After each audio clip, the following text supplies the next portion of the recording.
అవును. మరణం తర్వాత ఏమవుతుంది? అందరికీ అర్థం కాని విషయమే.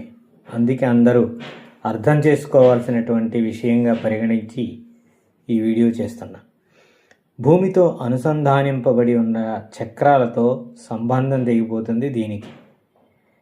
అందుకే సూచనగా మరణానికి సుమారు 4-5 గంటల ముందు మీరు మరణానికి కొద్ది గంటల్లో చేరువలో ఉన్న వ్యక్తి యొక్క అరికాలు పాదాలు గమనించారంటే అవి చల్లబడుతున్నాయని తెలుసుకుంటారు.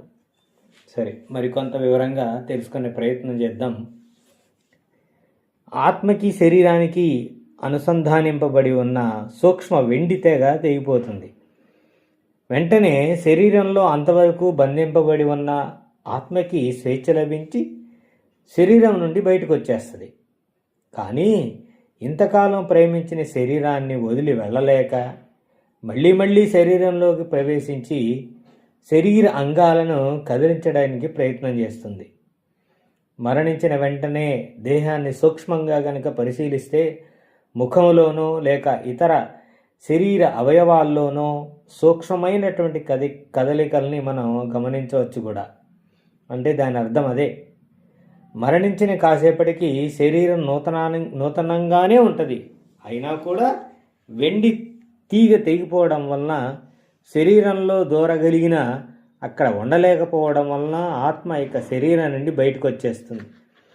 ఏదో ఒక శక్తి వలన ఆత్మ అలా శరీరం నుండి పైకి ఇంకా పైకి ఆకర్షింపబడుతుంది.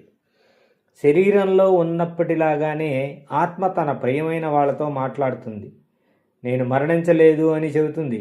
కానీ ఆత్మ మాట్లాడిన మాటలు వారికి వినబడవు. నెమ్మదిగా ఆత్మకి అర్థమవడం మొదలవుతుంది.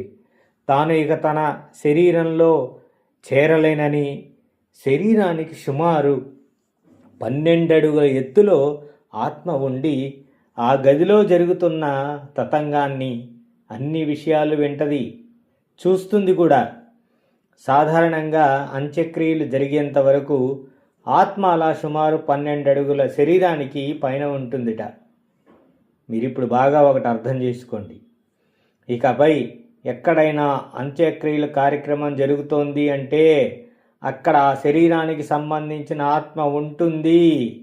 ఉండటమే కాక అక్కడ జరుగుతున్న అన్ని విషయాలు చూస్తూ సాక్షిభూతంగా ఉంటుంది. తన దేహానికి చేసిన అంత్యక్రియలు చూసుకున్నాక ఆత్మకిక భూమిపై తన జీవనం లేదని మరియు పార్థివ దేహం పంచభూతాలతో కలిసిపోయిందని నిర్ణయించుకుంటుంది. ఉన్న బంధాలన్నీ పూర్తిగా విడిబడిపోవడం వల్ల ఆత్మకి పూర్తిగా స్వేచ్ఛ వస్తుంది. దానితో తలుచుకున్న మాత్రాన ఎక్కడికైనా పోగల శక్తి వస్తుంది. తర్వాత 7 రోజులు తాను దేహంలో ఉండగా తిరిగిన ప్రదేశాలు, తనకిష్టమైన అన్ని ప్రదేశాలను తిరిగి చూసుకుంటూ ఉంటుంది. 7 రోజులు ముగిశాక తన కుటుంబానికి, తన ప్రియమైన వారికి వీడ్కోలు చెప్పుకొని భూమిని దాటి గగనంలోకి వెళ్ళిపోతుంది. మరి తదుపరి ఆత్మ ప్రయాణం ఎలా ఉంటుందో వినాలనుకుంటున్నారా? వినండి. ఆత్మల లోకానికి వెళ్ళడానికి ముందు ఒక పెద్ద మార్గం గుండా ఆత్మ ప్రయాణం చేయవలసి ఉంటుంది. అందువల్ల తర్వాతి 12 రోజులు అత్యంత ముఖ్యమైనవి. ఈ 12 రోజుల్లో మనం జరపవలసిన కార్యక్రమాలు చక్కగా నెరవేర్చాలి. మనం చేసిన తప్పును క్షమించమని ఆత్మని ప్రార్థించాలి. అంత్యక్రియల తర్వాత జరపబడే కార్యక్రమాలు, ప్రార్థనలు ఆత్మకి తన ప్రయాణంలో ఒక ఆహారంలాగా సహకరిస్తాయి. ఆత్మల లోకానికి అడుగు పెడుతున్నాను అన్న సూచనగా మార్గం యొక్క ముగింపులో ఆత్మకి ఒక పెద్ద వెలుగు కనపడుతుంది. ఆ వెలుగు ఏంటో తెలుసా? అదే పూర్వీకుల్ని కలుసుకొనడం. హిందువులు 11 లేదా 12వ రోజున జరపబడే ఇతర కార్యక్రమాల వలన ఆత్మ తన పూర్వీకులను, ఆప్తమిత్రులను, బంధువులను మరియు తనకు మార్గనిర్దేశనం చేసిన వారిని కలుసుకుంటుంది. మనం భౌతికంగా ఎలాగైతే మన దూరపు బంధువులు మన ఇంటికి వచ్చినప్పుడు ఆనందంగా కౌగిలించుకుంటామో అదేవిధంగా ఆత్మల లోకంలో కూడా 12వ రోజున మరణించిన పూర్వీకులు ఆ ఆత్మను ఆహ్వానించి మనస్ఫూర్తిగా కౌగిలించుకుంటారు. ఆ తర్వాత ఆత్మ యొక్క మార్గనిర్దేశకులు ఆత్మని తన భూలోకంలో బాధ్యత వహించిన సంఘటనలు సమీక్షించుకోవడానికి ఒక పెద్ద వెలుగు వంటి బోర్డు ఉన్న ప్రదేశానికి తీసుకెళ్తారు. దీనినే కార్మిక్ బోర్డ్ అంటారు. ఈ బోర్డులో గత జన్మలో జరిగిందంతా చూపించబడుతుంది. అక్కడ తన జీవితాన్ని పరిశీలించుకుంటుంది ఆత్మ. ఇచ్చట ఆంక్ష పెట్టేవారు కానీ నిర్ణయించేవారు కానీ ఎవరు ఉండరు. ఎలాగైతే ఈ ఆత్మ భూమిపైన తన జన్మలో ఇతరులను నిర్ణయించిందో, అంటే జడ్జి చేసిందో, అలాగే ఇక్కడ తనని తానే జడ్జి చేసుకుంటుంది. భూమిపై ఎవరికైతే కష్టాలను కలిగించిందో అవన్నీ చూసుకొని తాను తప్పు చేశానని ఫీల్ అవుతుంది. తాను చేసిన తప్పుల నుండి జ్ఞానం పొందడానికి శిక్ష కావాలని కోరుకుంటుంది. ఈ విధమైన తన గత జీవితాన్ని పరిశీలించుకోవడం ద్వారా రాబోయే తన జీవితానికి ఒక బ్లూ ప్రింట్, అంటే నకలు లేదా ఒక ప్లాన్ కూడా వేసుకుంటుంది. ఎలాంటి సంఘటనలు ఎదుర్కోవాలి, ఎలాంటి ఛాలెంజ్లను ఎదుర్కోవాలి, ఎలాంటి కష్టాలను అధిగమించాలి, ఇలాంటి ఎన్నో నిర్ణయాత్మకమైన రచనలతో నకలు తయారు చేసుకుంటుంది. ఇంకా చెప్పాలి అంటే నిమిషాలతో సహా వయస్సు, వ్యక్తులు, పరిసరాలు, సంభవాలు లేక సంఘటనలన్నీ తాను ఎదుర్కోవలసి ఉంటుంది. ఆ ఎదుర్కోవాల్సిని రచించుకుంటుంది కూడా. ఈ విధంగా మన తప్పిదాలకు మనమే బాధపడతాం మరియు శిక్షలు విధించుకుంటాం. ఒక ముఖ్య విషయం చెప్పాలి, అదేంటో తెలుసా? మీరు ఒక తప్పు చేస్తే దానికి 10 రెట్లు లేదా 20 రెట్లు అధికంగా బాధపడవలసి వస్తుంది అంటారు. అది నిజం కాదు. కానీ ఆత్మ తన గత జన్మ పరిశీలన చేసుకున్నాక ఎంత ఎక్కువగా బాధపడుతుందో అంత ఎక్కువ శిక్షను విధించుకుంటుంది. ఒక్కోసారి అది 5 నెలలు. ఒక వ్యక్తి తాను బాధ పెట్టి ఉంటే 2 సంవత్సరాలు తన రాబోయే జన్మలో బాధపడాలి అని కూడా నిర్ణయం తీసుకుంటుంది. అందువలనే మీ భావోద్వేగాలను సరిచేసుకుంటూ ఉండాలి అని పెద్దలు అంటూ ఉంటారు. ఎందుకంటే అవే తర్వాత కూడా మోసుకొని పోబడతాయి కాబట్టి. ఒకసారి ఈ నమూనా బ్లూ ప్రింట్ పూర్తిగా తయారు చేసుకున్నాక ఒక ప్రశాంతతతో కూడిన కాలం ఆత్మకప్పుడు ప్రారంభమవుతుంది. అదే మీరు తీసుకుపోయే మరో జన్మ యొక్క ప్లానింగ్. ఆసక్తిగా ఉందా? మరి వినండి. మన మరుజన్మ ఆత్మల లోకంలో తయారు చేసుకున్న నకలపై ఆధారపడి ఉంటుంది.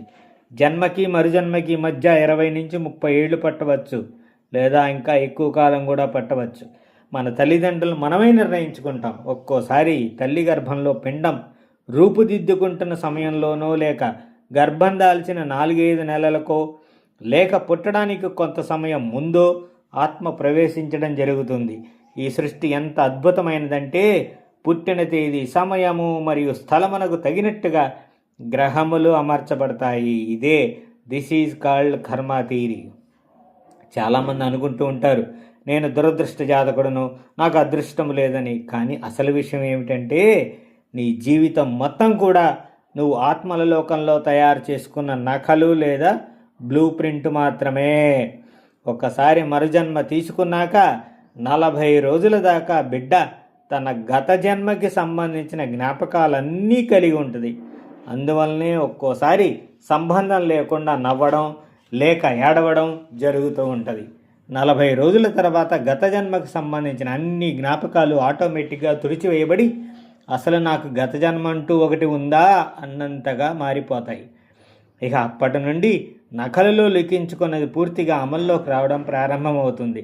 ఇక అప్పటి నుండి మన సంఘటనలు తలుచుకొని ఇతరులను మరియు భగవంతుని దూషించడం ప్రారంభమవుతుంది. అందువల్ల మీరు ఇంకొకరిని వ్రేలెత్తి చూపే ముందర గుర్తుంచుకోండి, ఇతరులందరూ మీ నకల్లో మీరు పూర్తిగా మీ స్వంత ఇష్టంతో లెక్కించుకున్న ప్రకారమే మీకు సహాయం చేస్తున్నారని. మనం ఏదైతే ముందరే జరగాలని నిర్ణయించుకున్నామో అదే జరుగుతుంది. తల్లిదండ్రులు, బంధువులు, మిత్రులు, శత్రువులు, భాగస్వామి అందరూ కూడా మన జీవితంలోకి ఎందుకు వస్తున్నారంటే వారు అలా రావాలని మీరు ముందే నిర్ణయించుకున్నారు కాబట్టి.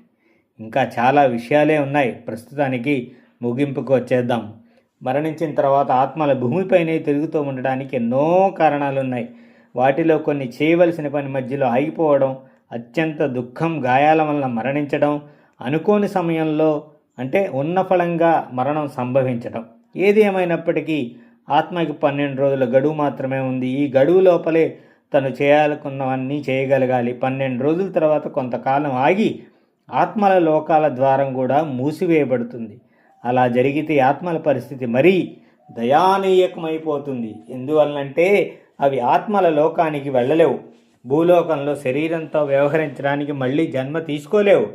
అందువలననే మన ప్రార్థనలు మరియు మరణించే వారికి జరపడే కార్యక్రమాలు చాలా చాలా ముఖ్యమైనవి.